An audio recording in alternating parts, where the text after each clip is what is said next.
Welcome back to BENISA'S CAFE and fortunately FEMME. We are hosting a series of interviews with amazing women from all around the world for International Women's Month in March of this year. So I'm so excited to have our new guest, and I am going to have my co-host, Coach Betty, introduce her. So Betty, take it away. Yes, hello everyone. Welcome to another edition of Fortunately FEMMES and BENISA'S CAFE, where we are showcasing women around the world. And tonight we have an amazing woman. Her name is Dr. Kiros Gabriel. She is from, I'm going to let her share more about herself. Dr. Kiros, welcome. Good evening. How are you doing today? Thank you. Thank you very much. And thank you for inviting me. I'm very honored to be a part of this, speaking about women's issues globally. And like you said, my name is Dr. Kiros Tewolde-Gabriel. I live in Chicago, and I came to the United States in 1979. I came as an F1 student here in Chicago at the Loyola University, and I attended Loyola University. And just to tell you a little bit about myself, I was born in a very small town in Ethiopia, in the north part of Ethiopia called Gondar. It's in the mountains area. And actually there is a story that goes with that because that's a part of who I am today. So I always want to talk about that. And my mother was married at the age of 14, and she had me at 17 in Gondar. And my mom was a very good student, but there was a pressure from her parents to get married. So my mom got married very young when she was 14 years old. So she had me 17. It was a very small town. She had very difficult time having me. So finally, I was like a breech baby. They didn't have surgery at the time. So they were putting me with forceps. And after I came out, the doctor pronounced me dead. And so my mom was left, she was taken to the room. My grandmother, who was sitting in the hallway, asked the nurses, what happened now? And she said, well, your daughter is fine, but the baby didn't make it. The baby died. So my grandmother was so sad, and she was crying, and she asked them if she can see the baby, but they told her that there's no way you can see her. She's all swollen. You don't want to remember her like that, so don't go in. But my grandmother is one of a strong women. I come from a very strong women generation. My mother, my grandmother, every one of them are very strong women. So she went to the operation room with a holy water of Saint Kiros. It's a saint that our people, so I'm an Orthodox, Christian Orthodox, they believe in that. So she sneaked to the operation room without permission to see me. And she saw me, she found me on the floor, covered with so many things. And finally she started praying and crying and pouring the holy water on my body. And then after a few minutes, she said something moving. And then she said, God, this is a miracle. And when she poured some more of the holy water, I started crying. And she ran out and brought the nurses. They couldn't figure out what happened. The doctor came back. He said, he pronounced me dead. So, I'm here, going forward many years. So I'm still here, but I'm a miracle baby. And that's why my name is Kiros. That's how I got my name. So just to introduce myself about that. So wow. I live up to my name. My grandmother is no longer here in this world, but I carry her spirit and I carry my mom's spirit. And it's really sometimes that's what makes me the person that I am today. I always say I have to live up to my potential, my gift as a miracle. So I came to the United States, became a student. So I worked for the city of Chicago with the mayor, Mayor Harold Washington. He was the first Black mayor in Chicago. So I was a special events, and I worked for like 28 years for the city of Chicago. And I started my own business. So because I always worked as an advocate for women, children, as an African community, in our community. So that's my purpose now. And that's my what I wanted to do. What I'm doing right now actually is empowering women, advocating for women and children, especially for the youth in mental health, and suicide rates is going up. So we want to, like empower the youth in general, women and men. So basically that's, what I'm doing right now. Amazing. But I mean, thank you for sharing your background, who you are, Dr. Kiros. But I was excited to have you on this platform specifically because you are representing two countries. Everyone else we have, they're from one country usually. Right, yeah. You are from two different countries. And the one, I know you were born in Ethiopia, but your parents, right, were from where? Eritrea. Eritrea. And that's what really was amazing for me, because Eritrea is a country that is interesting. And as Haitian, I'm from Haiti. And as Haitian, I know how the people from your country, they were inspired by the Haitian Revolution to get their own independence. Yes. Recently, I know in the 1980s, when you get your independence, they were really, I know I was reading an article where they share how, Eritrean, they were saying that, well, if Haitian did it in 1804, that was way back then when there was no technology, there was no internet, there was nothing to really, drive their success, their success to the world, but they did it. What with the list they had. So why not now we can do it too? So they inspired for my country to get their independence. I'm so proud of that. And I was looking for someone for Eritrea to share that story, because I know it means a lot for Haitian in general. So thank you for being here again. I'm really happy to have you. And we're going to ask you some more questions. Benisa, you can take it away. Yeah, thank you. Thank you very much. That's an amazing story. Yeah, that's true. That's very much true. So tell us something you haven't told us about Eritrea or Ethiopia. Tell the world, tell the listeners a little bit about where you're from and what's so special about it. Yeah, Ethiopia and Eritrea. You see, Ethiopia is one of the oldest countries in the world. It used to be called Abyssinia. And it was one of the stories in the Bible that's always stands out is about the story of King Solomon and Queen of Sheba. Queen Sheba was a queen of Ethiopia, which is Abyssinia. So she traveled to Israel to meet King Solomon. And because, she was very impressed about his wisdom and about his work. She heard about it because they're merchants who travel back and forth and bringing, goods. And, at that time, this is like I'm telling you many centuries ago. So one thing is that the story it shows about the strength of a woman.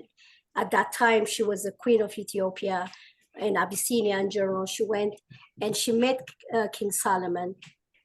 And from that meeting, there was a child born. And she came back, she had a son, and she became, her son became the first Aksumite Empire, which is in Ethiopia. It's a 40-story building in Aksum that's built in the name of his mom, which is Queen of Sheba. So it's in the Bible. The story is in the Bible. And it's a beautiful country. There's so many stories. The oldest species was found like in Ethiopia. So there was a lot of civilization that started in Egypt and Ethiopia at the time. And Eritrea was under the colony of Italians. It was under the Italian colony for many years, like over 60 years. But then they were annexed with Ethiopia in the 1957, around that area. And they wanted independence. So they fought for 30 years. one thing about the independence is not only the men who fought, but the women were fighting alongside the men. They were given equal opportunities. Despite of the rural areas where women are always looked down, and they have to be submissive to their husbands and their fathers. But in that field, in the field and the war, when they were fighting for the independence, there were many stories about very, very strong women who fought in the independence of Eritrea.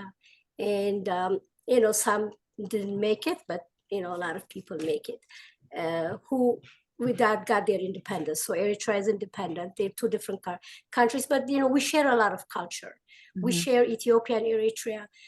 The way we dress, our food is similar, our dresses are similar.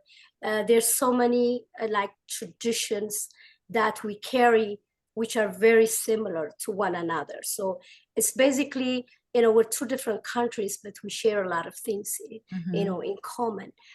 One thing, as I looked at your questions, I was thinking about one thing that makes it very unique in Ethiopia, in women culture, is the coffee ceremony. Coffee ceremony is a very social equation where everyone, and you invite your neighbors. If you don't know even people who are on the street, if they want to come down and have coffee with you, you always invite them. And coffee is a very holistic time, or very a time where women communicate with each other. They talk about their inner issues that they're going on with their husbands, their children, and everything else. So it's a therapy for the women. A lot of times it's like the venting out time when they sit around. So that's something that I think is very unique in our community. And we carried that here too in the United States, everywhere in the world. When if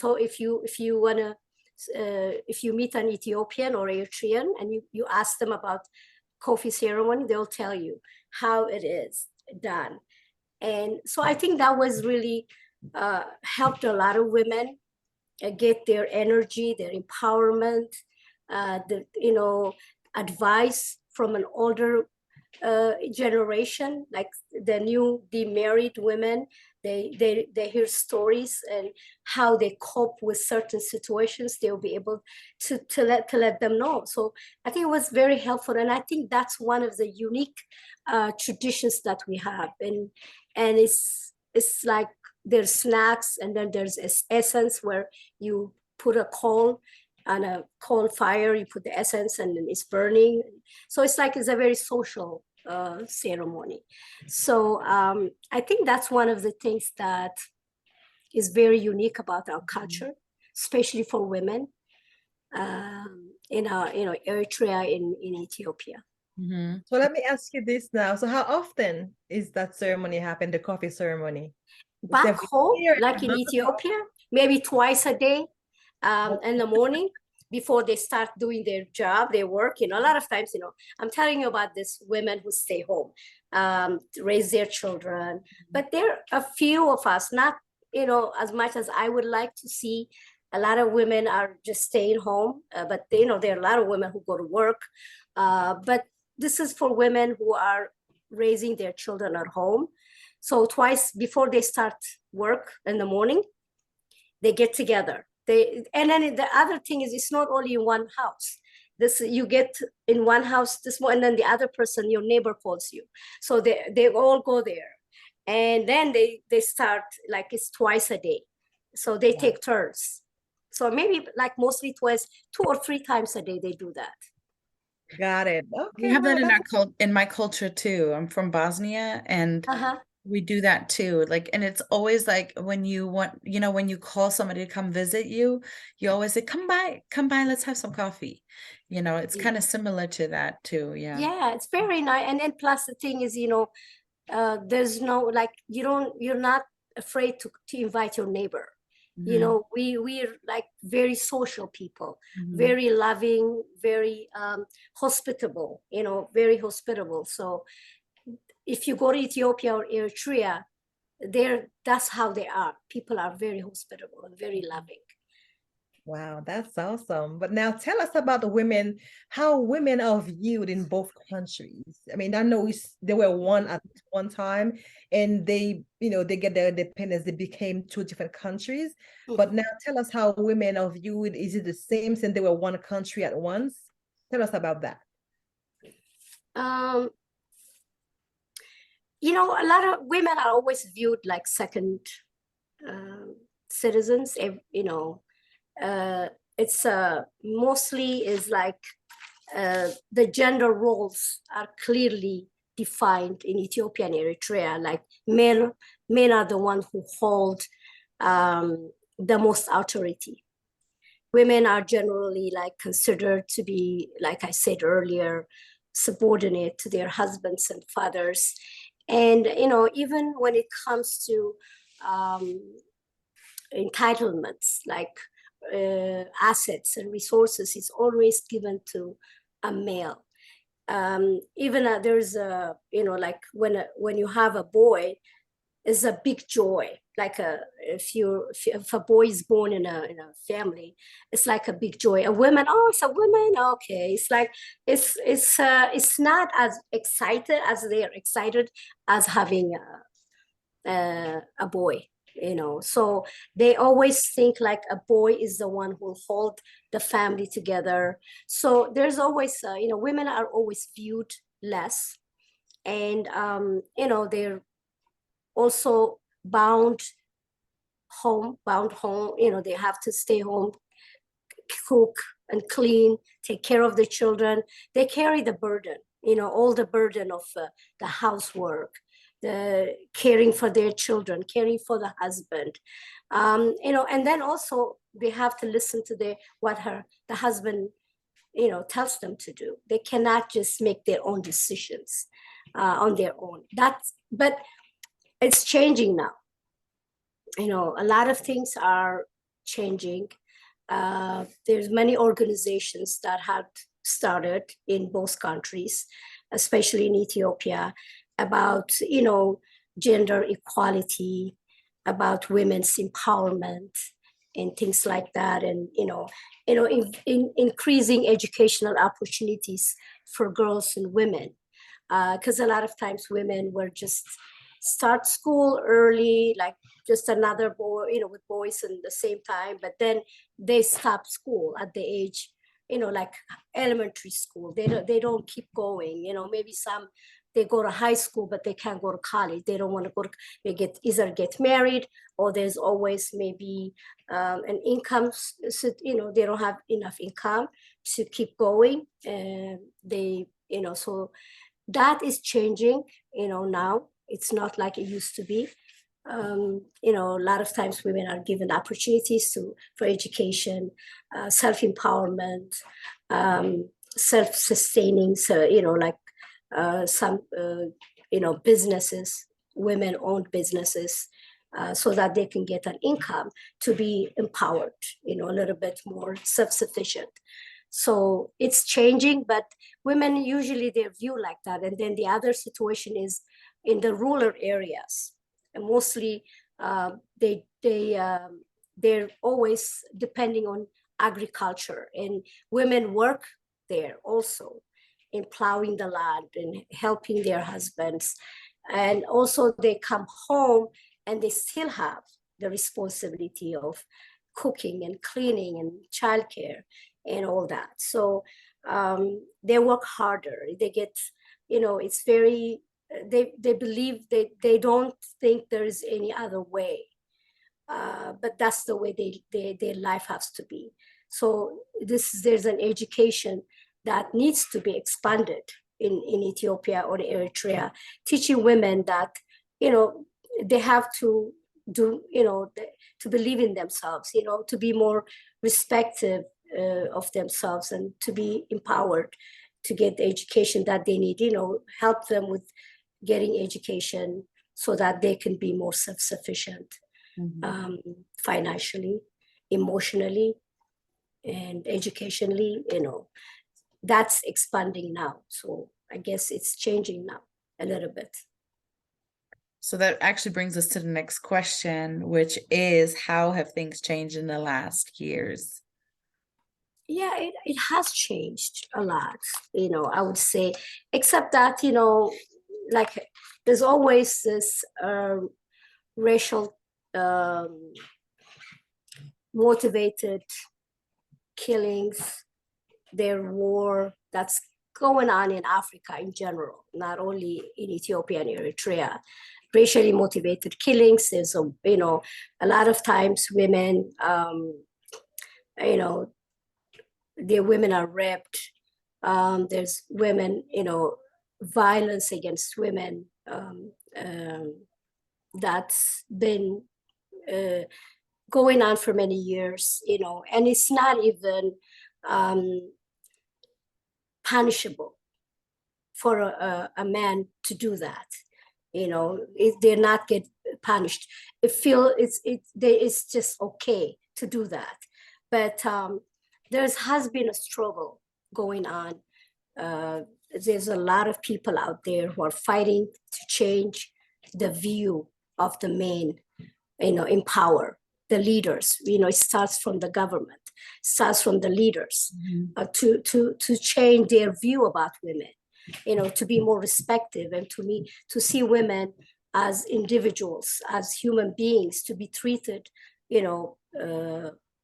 as human beings with respect. So things are changing. There's a lot of organizations that are out there. Women are, more getting the training they need to get jobs, to be able to work in industries, and to be able to bring income to their to the home. So I want to see more change.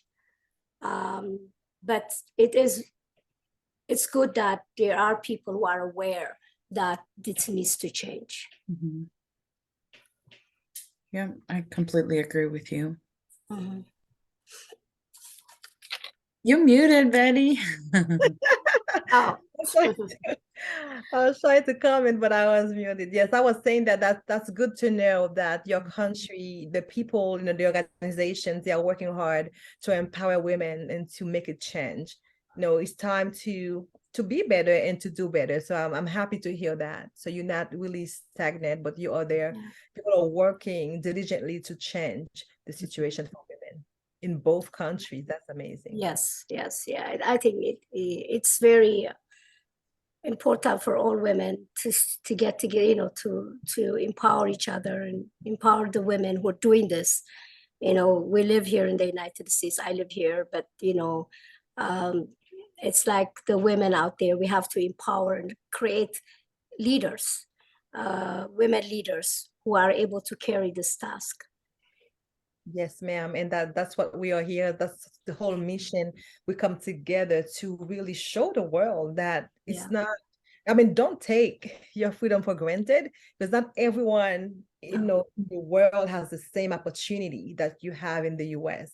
And some people don't understand that because they were born and raised here and they think that's the way it is everywhere. But now our mission is to show them that people like you, like me, like Benisa, we all from countries where things are different, and show that different, that angle, that's gonna show them, that open their eyes, hopefully, to see things, from a global perspective.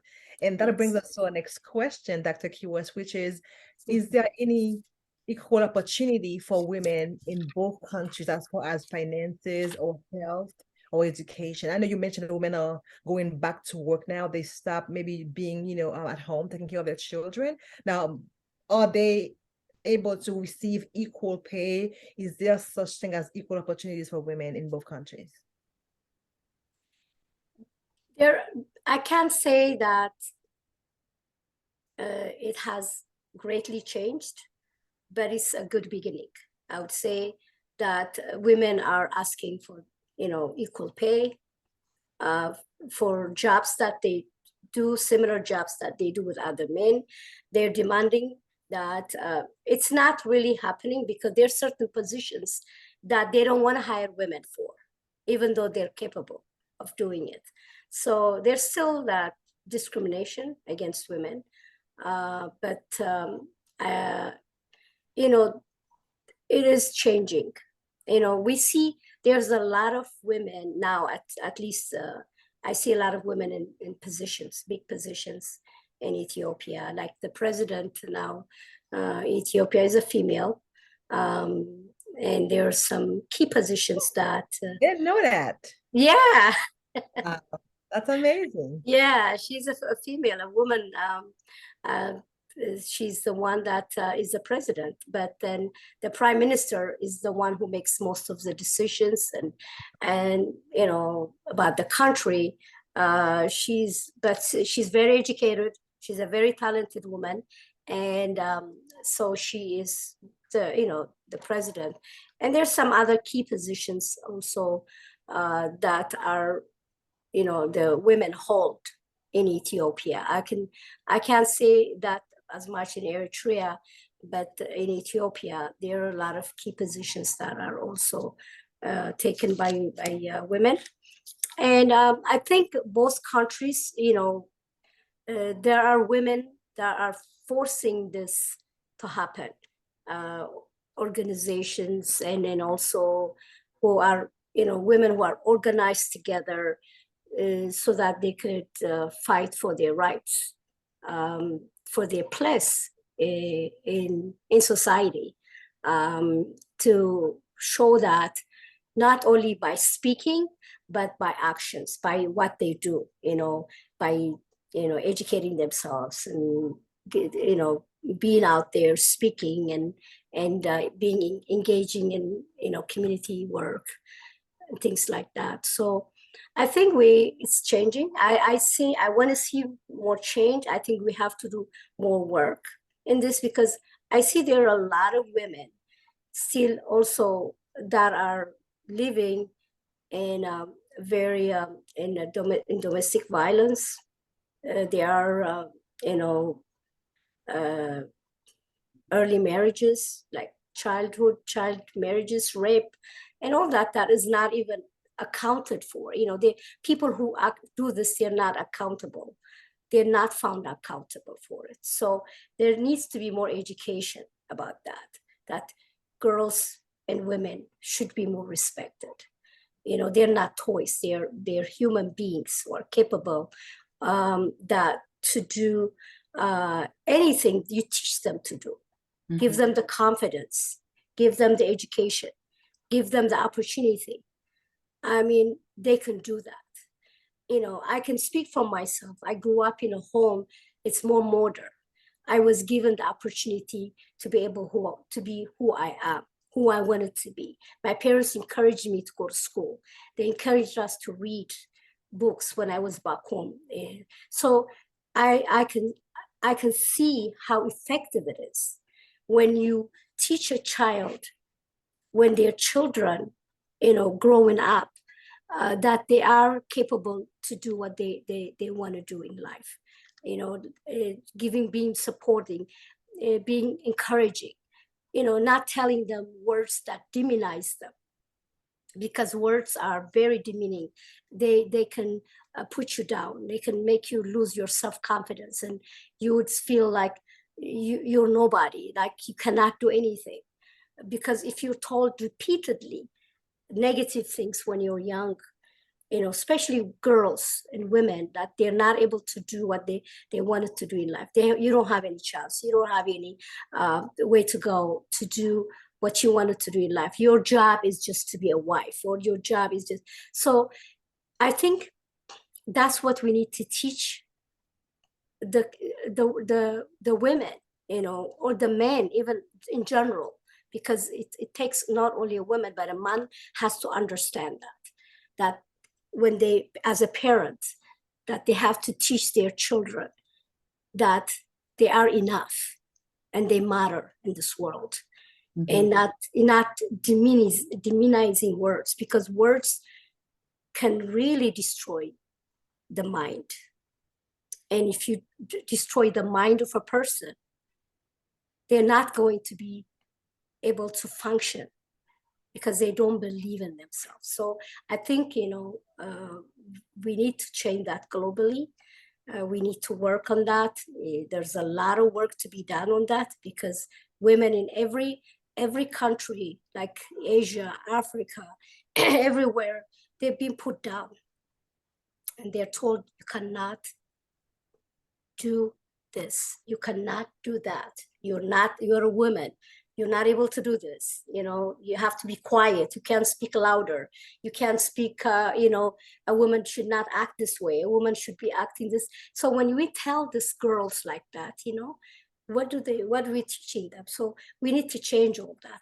That's what my belief is. We need to change that from the bottom. That's true. From the start.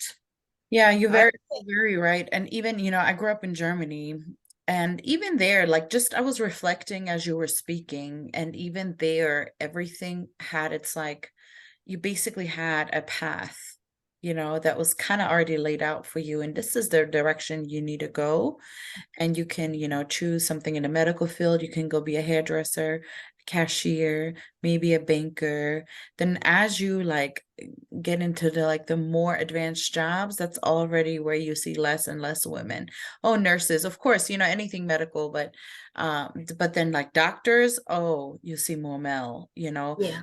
Anything with a higher education level, it's kind of you start weeding out, there's less and less, but so I definitely think that globally that needs to change too. Yeah. Very true. Very true. Very true. Because I see that in myself. My mother, she stopped school when she was 14 years old. She was 8th grade. And her teachers were so upset with her that she had to marry at that age, because she was very smart. So my mom got married with my dad, but my dad and mom, she married him because she loved him, not because her parents pressured her. But after 16 years, she had, we were born, we were raised, she was raising us at home. She went back to school and finished high school, and she started college. So my mom was like a role model for us. The fact that she got married at a younger age. She was a very smart, girl. She read very well English. She used to read books for us when we were young. Growing up, she read books. She taught us the songs that she learned, English songs when she learned back in school. But then she went back to college. She started going back straight to 9th grade after 16 years. And she was getting A's. And she finished, and she worked at a library in Ethiopia for many years. But she's here in the United States now with us. But then, it gives you, she was a role model for us that we need to keep going. I see my mom going to school, and then we are going to school. So that was different for me. And my parents were both educated. My father is an engineer. And so that laid a good foundation for me and my brothers and sisters. So I'm very thankful for that, for my parents. Somebody always has to, it always takes that one, right? To break that generational curse. Yeah. Yeah. You break that, generational the cycle. Yeah. Yeah. I think that's true. So I think, women should be viewed differently. It starts from us. I always say it starts from us, because we need to lift each other. Yes. We need to support each other. And I see women speaking badly about other women. I always get mad about that, because why? We all go through something. We all have a responsibility of raising our children. We have a responsibility of making sure that we're doing good. There's so many struggles we go through as women, all of us in the world. Every woman goes through struggle of having a relationship issue, always being viewed as always second citizen. Like, you cannot do this, a woman cannot do that. So we need to work together. We need to support each other, lift each other up. Yeah. We need to treat each other better. and know that if somebody is not like maybe very irritable, maybe, you know, you see someone that is always being mean to other people, you know, it's not because they're mean, maybe sometimes because they want to be mean, but it's probably that's what they're going through something. So if we can like break that, you know, issues that they're going through, like maybe the struggles that they're going through as women, women to women, together, lifting each other, respecting one another, knowing our differences, because we have differences, because each of us are raised differently in a different culture and a different environment. We may be different, like some situations are different for me and you. We may not look at it the same way because of how we are raised. But then we need to like always communicate together, try to understand each other, and try to embrace one another and lift each other. And I think that's being more respectful for ourselves. We can't expect other people men to respect us if we don't really respect ourselves. So we need to respect ourselves first. I absolutely agree. That's too much. There's like society has created such a animosity, you know, and it's like sometimes you see just a lot of women are, you know, instead of staying together and sticking together, you know, their jealousy gets in the way, and you know, whatever else they may be going through, you know, it affects them and how they support another woman. So I truly believe that it starts with each woman being holding hands versus making it harder for each other. Exactly. And then treating one another, you want to be treated, you know, you would treat others the way you want to be treated. And living in civility, in respect, and love one another, you know, being civil to one another. And, I also believe that, you know, holding each other accountable and being open to criticism without getting into your emotions, you know, and like recognizing that if I care about you, right, as my friend, that I want the best interest, and therefore I am going to tell you what other people may not, you know, choose to, because I truly care about you as a person or as my friend. That's true. And then should not make somebody mad like that, you know. You don't have to feel defensive or emotional about it, you know, because, you know, if that's the way we try to change ourselves, because we don't see ourselves sometimes. Other people sometimes see some things in us that may not be right, you know. So I mean, it's good to have that healthy communication. It's a healthy and a positive, you know, interaction in communication with one another. And also I always believe that, you know, you don't compete with other people, you only compete with yourself. Correct. You know, you have to compete with yourself, you know, say, what can I do to better myself? What can I do to make the most of myself so that I can be the best version of myself? And also, like, you know, we all have potential that we can give to the world and to ourselves. So let's always focusing on your own abilities, you know, not competing with other people, how they are, you know, like they can do better, and then you see themselves and so you get jealous, like you said, and then we need to like control those emotions, jealousy emotions, and competitive, being very competitive in a negative way, not a positive way, but in a negative way. So that gets in the way of our growth as women. So I think, you know, we need to have like a control on that a little bit. Yep. That's so true. I was going to ask you one more question, Dr. Kiros. Is there such thing in both countries as Women's Day? I know March 8th it's International Women's Day. So is there any, I mean, in both countries, is there any days set apart for women, like March 8th?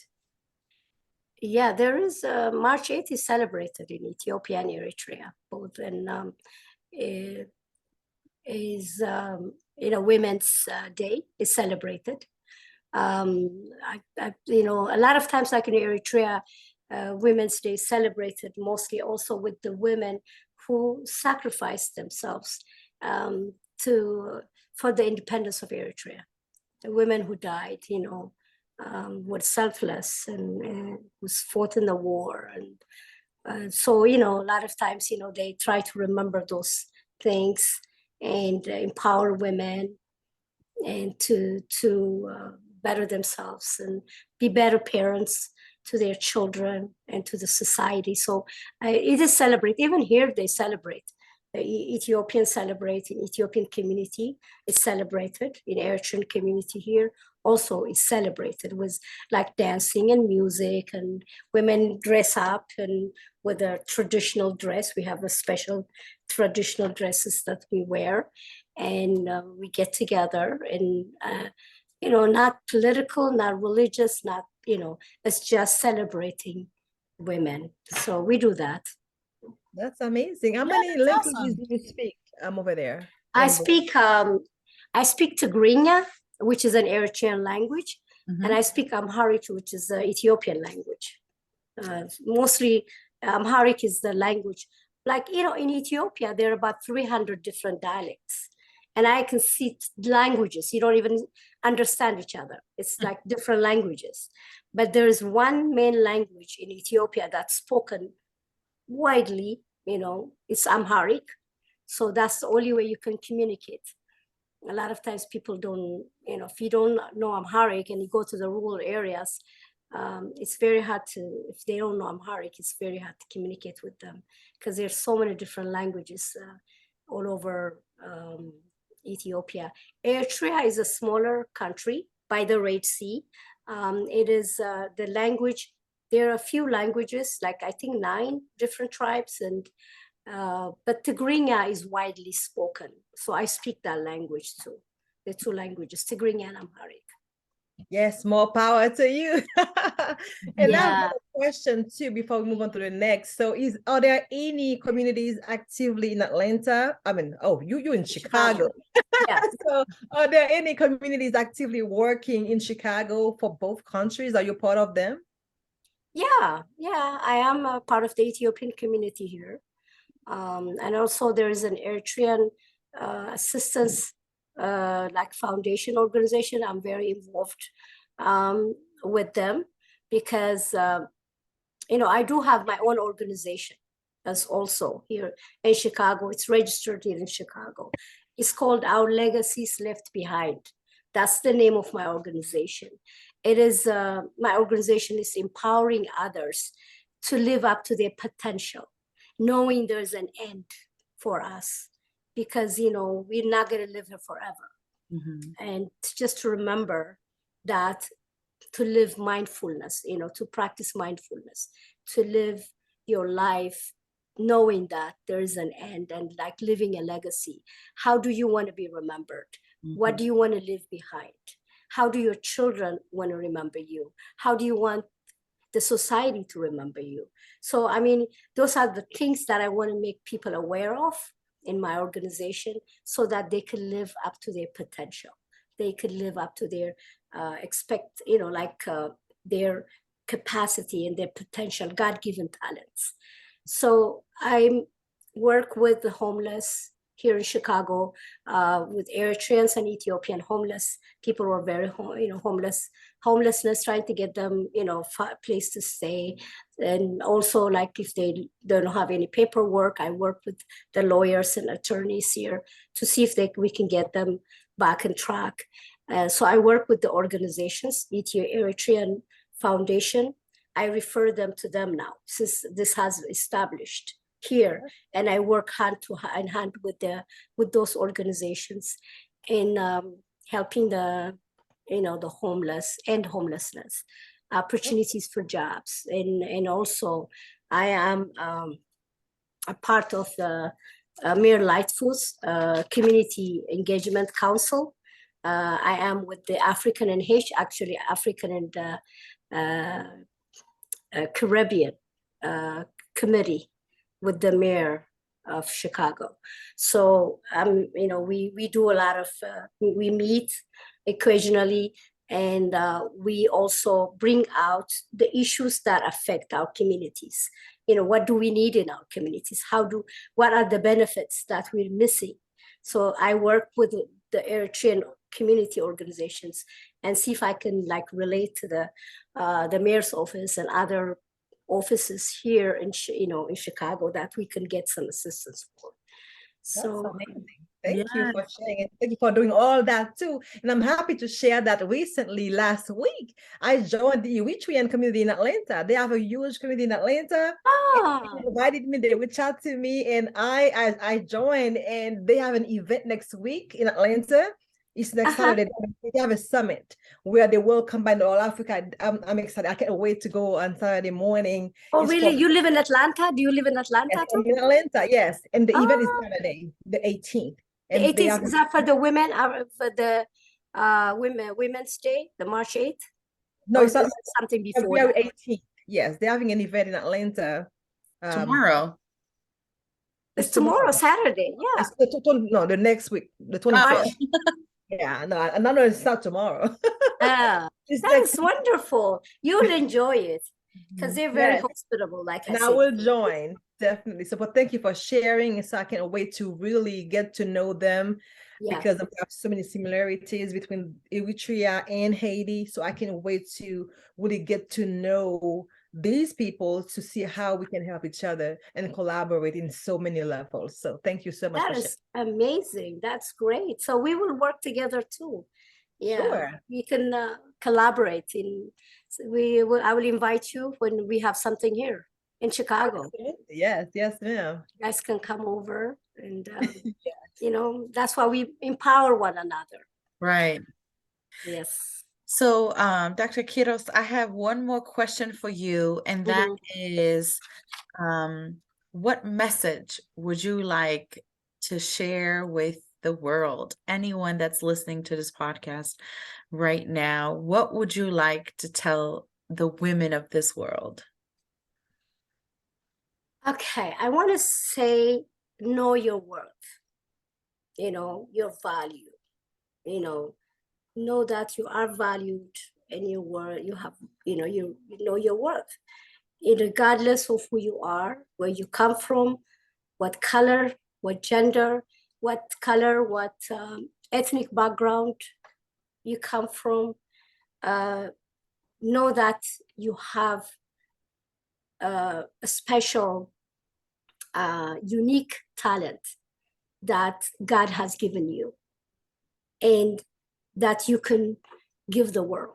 The world is waiting for you. Sometimes we are all so much distracted by so many things in our lives, and we forget our path, our journey, our, who we are and why we're here on this earth. So just remember that we are all unique individuals created by God, for a purpose. And know your purpose, know your worth, know your value, and know that you matter. I love it. Thank you so much. Amazing. Know your worth. Thank you so much. Thank you very much. Thank you. Yes, and thank you everyone for watching, because we are going to bring you more women from different countries.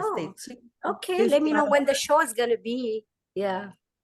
Absolutely, we'll let you know, but we want everyone to follow our pages. We are on Facebook, Instagram, we're on YouTube, BENISA'S CAFE, and then fortunately FEMMES. So follow us, stay tuned for more women, definitely. Yeah, I will definitely do that. Thank you very much. And I really want to appreciate you for all the work that you do for women.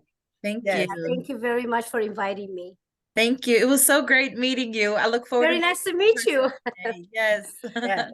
Yes. Have an amazing evening. Good night. Good night. Bye-bye. Bye.